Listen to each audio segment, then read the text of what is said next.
Hello students, मैं संजय कुमार झा एक बार फिर से आपके सामने हूँ आपके अपने फेवरेट चैनल पे जिसका नाम है एडू फ्यूचर। तो पिछले वीडियो सीरीज का ही अगला हिस्सा आपके सामने मैं लेकर आया हूँ और वो टॉपिक होगा हमारा जो मैंने पिछले वीडियो में आपसे वादा किया था। तो वो अगला टॉपिक हमारा होगा आज का, वो होगा बडिंग। काफ़ी इंपॉर्टेंट टॉपिक है और आज हम लोग इसी वीडियो में ये भी समझेंगे कि what is the basic differences between budding and binary fusion. Budding और बाइनरी फ्यूजन में क्या डिफरेंसेस है, ये इंपॉर्टेंट क्वेश्चन भी होता है। तो हम लोग समझ रहे हैं किससे टॉपिक को, बडिंग। देखिए बडिंग का मतलब क्या होता है, एक आउटग्रोथ होता है। It is a kind of outgrowth actually. ये जो आउटग्रोथ होता है ना, इसी को हम लोग बोलते हैं बड। तो ये आउटग्रोथ जो होगा वो मैंने बताया था आपको इसके पहले वीडियो में कि ये बेसिकली दो टाइप का हो सकता है, दो टाइप के ऑर्गेनिज्म में हो सकता है। एक्चुअली में बडिंग जो होता है वो यूनिसेलुलर में भी देखा गया है और मल्टी सेलुलर में भी देखा गया है। यूनिसेलुलर में इवन मोनेरा में भी देखा गया है, सम बैक्टीरिया, कुछ बैक्टीरिया में देखा गया है ये। और इसका सबसे अच्छा एग्जाम्पल है ईस्ट में देखा गया है, जो हम लोग यहाँ डील करने जा रहे हैं ईस्ट में। यूनिसेलुलर बडिंग का सबसे बेस्ट एग्जाम्पल जो माना जाता है दैट इज ईस्ट। और अगर हम लोग मल्टी सेलुलर बडिंग को देखते हैं तो आपको किस में मिलेगा, तो हाइड्रा में, स्पॉन्जेस में देखा गया है। ये स्पॉन्जेस में भी होता है। मल्टी सेलुलर बडिंग का बहुत अच्छा एग्जाम्पल है हाइड्रा और स्पॉन्जेस। ओके, तो हम लोग ये दोनों टॉपिक को समझेंगे, यूनिसेलुलर बडिंग को और ईस्ट को समझेंगे इस वीडियो में। तो देखिए यूनिसेलुलर बडिंग में अगर मैं सबसे अच्छा एग्जांपल लेता हूं ईस्ट का, जिसको हम लोग क्या बोलते हैं, सैक्रोमाइसिस।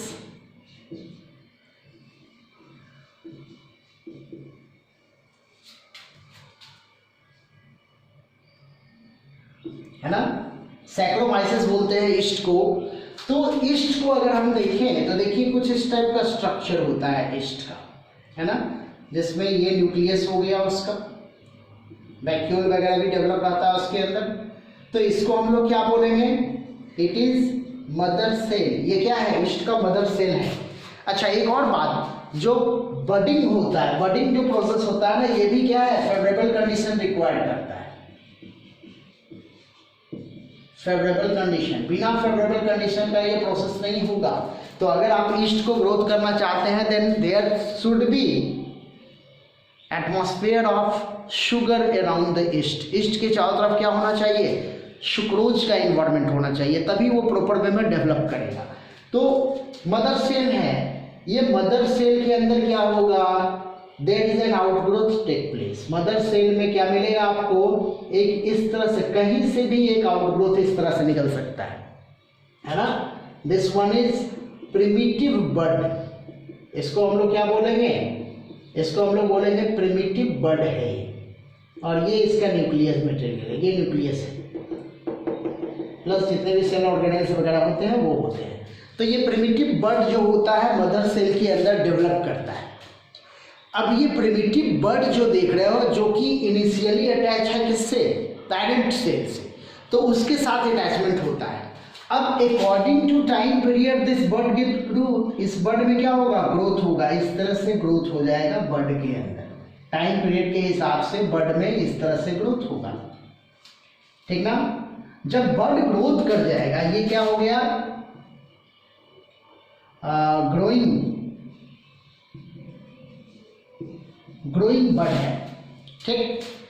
तो ये बड जब ग्रोथ करेगा ना, तब जाकर के उसका न्यूक्लियस डिवाइड शुरू होगा। मतलब then after division take place in nucleus, finally nucleus divide करते हुए इसके अंदर माइग्रेट करेगा। मतलब जब न्यूक्लियस डिवाइड करेगा ना, तो उसका कुछ हिस्सा इसके अंदर माइग्रेट कर जाएगा। Then you will obtain this type of image.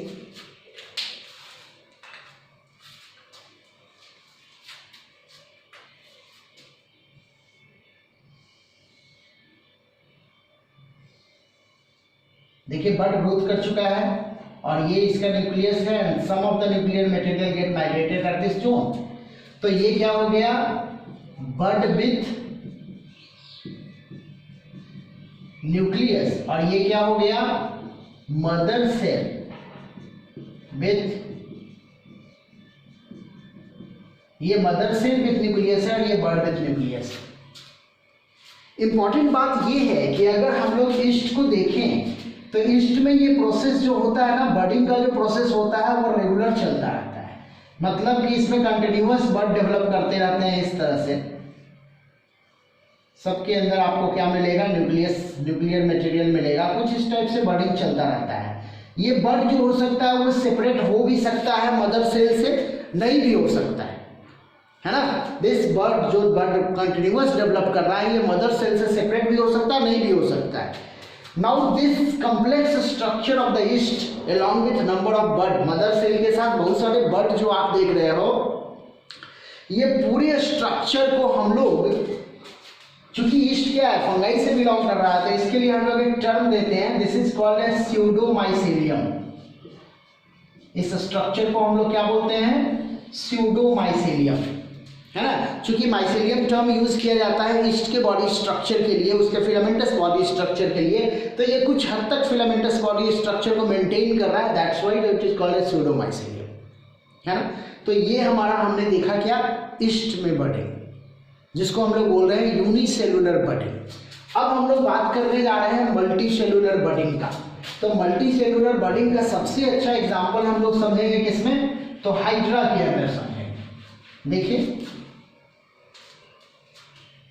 यहां मैं एक हाइड्रा बना रहा हूं, कुछ इस टाइप का स्ट्रक्चर होता है, दिस वन इज टेंटिकल्स, ये क्या है, ये हाइड्रा का टेंटिकल्स है, ठीक ना, और माउथ हाइपोस्टोम बोलते हैं इसको, और ये मेन बॉडी हो गया, इसको हम लोग क्या बोलेंगे, this one is mother hydra, ये क्या है, मदर हाइड्रा है।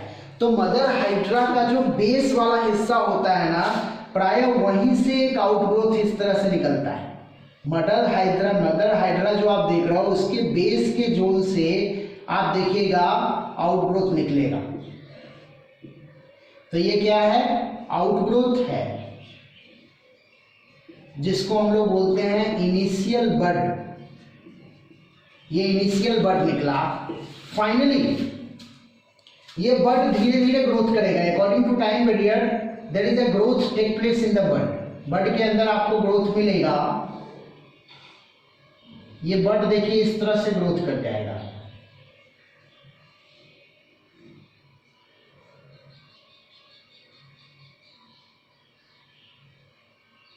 और इसमें भी टेंटिकल्स आ जाएंगे, टेंटिकल्स का फॉर्मेशन इसमें, इसके अंदर भी हो जाएगा। ओके, इसके अंदर भी टेंटिकल्स बनेगा। तो हम लोग कह सकते हैं क्या, बड विथ टेंटिकल्स, और ये हो गया क्या, मदर हाइड्रा, ये आपका है मदर हाइड्रा।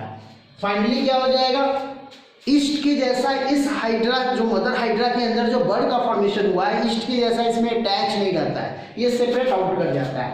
मतलब क्या, जो बर्ड के थ्रू हाइड्रा बना है दैट गेट सेपरेटेड, ये सेपरेट कर जाएगा।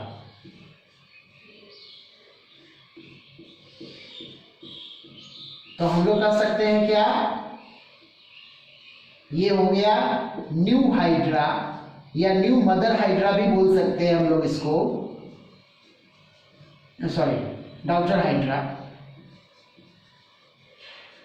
ये हो गया न्यू डॉटर हाइड्रा, और ये हम लोग कहेंगे क्या, मदर हाइड्रा। तो इस तरह से बर्डिंग होता है किसके अंदर, हाइड्रा के अंदर। तो हाइड्रा के बर्डिंग को हम लोग इस तरह से समझ सकते हैं कि उसके बेस के अंदर जो बेस के पास जो कुछ टिश्यूज पाए जाते हैं, सेलुलर लेवल में कुछ स्पेशल सेल पाए जाते हैं, उस स्पेशल सेल के थ्रू हाइड्रा में क्या होता है, बर्ड का जनरेशन होता है, और ये बर्ड जो होता है फाइनली डेवलप करता है, उसके अंदर टेंटिकल्स आते हैं, और फाइनली ये बॉडी से क्या हो जाता है, डी अटैच कर जाता है, मदर बॉडी से सेपरेट हो जाता है। तो कुछ इस टाइप का होता है बर्डिंग in hydra.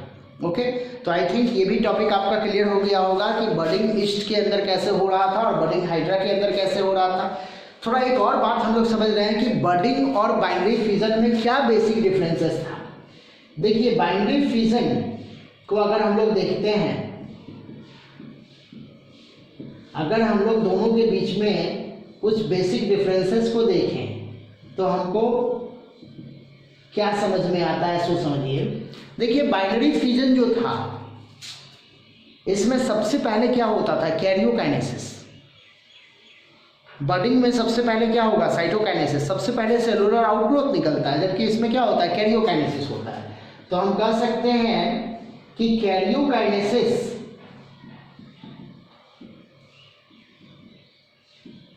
Followed by cytokinesis, है ना। इसमें कैरियोकाइनेसिस साइटोकाइनेसिस फॉलोड होता है, लेकिन इसमें सबसे पहले क्या होता है, सेलुलर आउटग्रोथ होता है, cellular outgrowth first of all, सबसे पहले सेलुलर आउटग्रोथ होता है इसमें। ओके, अगर बाइनरी फिजन को हम लोग देखते हैं तो हमको क्या मिलेगा, हमेशा 2 ही डॉटर सेल्स मिलेंगे हमको। लेकिन बडिंग में ऐसा कुछ नहीं है, बडिंग चारों तरफ से हो सकता है, एक सिंगल डॉटर सेल भी आ सकता है ना। तो ओनली 2 डॉटर सेल्स, सिर्फ 2 डॉटर सेल्स मिलते हैं, जबकि इसमें क्या हो सकता है, एक भी हो सकता है, मोर देन 1 भी हो सकता है, आइदर 1 और मोर देन 1 भी हो सकता है इसके अंदर। ओके, तीसरा इंपॉर्टेंट बात, बाइनरी फिजन जो होता है उसमें पेरेंटल सेल का एग्जिस्टेंस खत्म हो जाता है, we not have parental cell along with daughter cell. लेकिन आप बडिंग में देख रहे होंगे कि इसमें पेरेंटल सेल का जो एग्जिस्टेंस है वो फिनिश नहीं होता, पेरेंटल सेल रिमेन्स रहती है। तो हम क्या कह सकते हैं, पेरेंटल सेल क्या नॉट एग्जिस्ट, इसमें पेरेंटल सेल का एग्जिस्टेंस खत्म हो जाता है, जबकि इसमें हम क्या कहेंगे, पेरेंटल सेल रिमेन्स, इसमें पेरेंटल सेल्स रिमेन्स रहता है। तो ये एक बेसिक डिफरेंसेस हो गया बाइनरी फिजन और मल्टीपल फिजन के बीच में, जो काफ़ी इंपॉर्टेंट क्वेश्चन भी है, कभी कभी बोर्ड में आया हुआ क्वेश्चन आता है ये क्वेश्चन। ओके, तो इस तरह से आप समझ गए होंगे कि बडिंग क्या होता है, कितने टाइप का होता है, क्या प्रोसेस है यूनिसेलुलर बडिंग का और क्या प्रोसेस है मल्टीसेलुलर बडिंग का। तो ये सारा टॉपिक आपका फिनिश हो गया होगा। अब इसके अगले वीडियो में हम लोग बात करेंगे वो होगा फ्रेगमेंटेशन और रीजनरेशन के बारे में, क्योंकि इसमें भी कुछ जो है कंफ्यूजन होता है बच्चों को। तो अगला वीडियो जो हमारा होगा वो उसी पर हम लोग बात करेंगे। ओके, तो बहुत बहुत धन्यवाद आप लोगों का इस चैनल पे बने रहने के लिए। अगर अभी तक आपने इस चैनल को सब्सक्राइब नहीं किया है तो आप चैनल को ज़रूर से ज़रूर सब्सक्राइब कीजिए और हमारे हमको ये आप लाइक बटन ज़रूर दबाइए। इससे क्या होगा कि मुझे वो जो भी प्रॉब्लम है, अगर मान लीजिए आप कुछ हमसे शेयर करना चाहते हैं कि आप इस टाइप का वीडियो चाहते हैं या आप इस टाइप की चीज़ों को समझना चाहते हैं, तो वो मैं आपके सामने ज़रूर से ज़रूर डील करूँगा। इसी प्रयास के साथ मैं आपके से विदा लेता हूँ। बहुत बहुत धन्यवाद आप लोगों का।